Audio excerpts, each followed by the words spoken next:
A university professor started off his class by picking out of his back pocket a £20 note. And in this lecture hall of about 200 people, he asked, how many of you would like this note? Naturally, all 200 hands went up. He said, interesting. He then said, before I let you have it, let me ask you this question. He took the note and folded it in half twice. And then he said, how many of you want this note? Still, 200 hands went up. Now he said, let me try something else. He took the note and he crumpled it. He said, how many of you want this note now? Still, 200 hands went up. Finally, he chucked the note on the floor. He screwed it with his shoe and crumpled it even more, picked it back up, now with dirt, and said, how many of you want this note? All 200 hands were still up. He said, today you've learnt an important lesson. No matter how much I crumpled that note, how much I scrunched it up, how many times it was trodden on, you still wanted it because it was still worth £20. In the same way that that £20 note held its value, so do you. No matter how many times life will tread on you, life will crumple you, life will scrunch you, and life will squeeze you, you will always keep your value, that spark within us all of bliss, knowledge, and eternity that exists. That spark will never be taken away. Our value is not created by the price of our clothes or our bank balance or the job title that we have. See, we should be building life and not just building our CVs. In the middle of 2009, he was the software engineer that no one wanted to hire. He had 12 years of experience at Yahoo, but he was rejected by Facebook and then rejected by Twitter. He'd been to a great university. He had a great CV.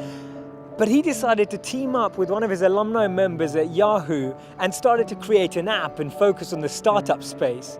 In 5 years' time, he sold that app for $19 billion to Facebook. Believe it or not, that was Brian Acton, the co-founder of WhatsApp.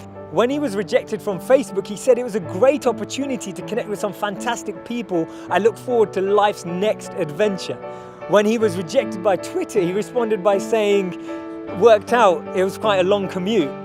It's so interesting to see that someone rejected from two of the top internet companies actually responded with humor and actually responded with positivity. This lady was diagnosed with clinical depression. Her marriage had failed and she was jobless with a dependent child. She was on a 4-hour delayed train journey from Manchester to London when she came up with this idea, and she started to write this book about this wizard. And as she started writing, she then finished her manuscript, took it to 12 publishers and was rejected by all 12. Believe it or not, that's J.K. Rowling. This man watched his first company crumble. He was a Harvard University dropout and his first company's demo didn't even work. He went on to build Microsoft. His name's Bill Gates. Therefore, failure is just a sign that we need to widen our scope. We need to be ready and build ourselves up for the next level. Actually, what we end up achieving is far greater than what we'd envisioned for ourselves. And this divine plan, this orchestration can't be happening without this intervention that occurs, because if we had it our way, we'd just settle, we'd just accept what we thought was our goal, what we thought we were chasing.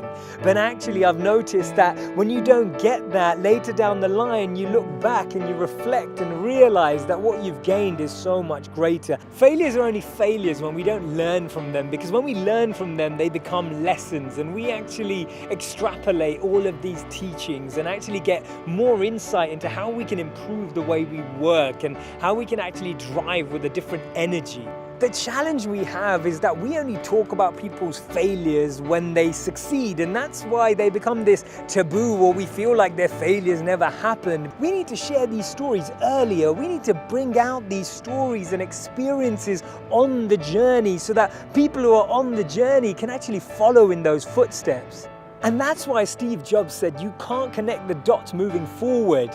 You only can when you're looking backwards.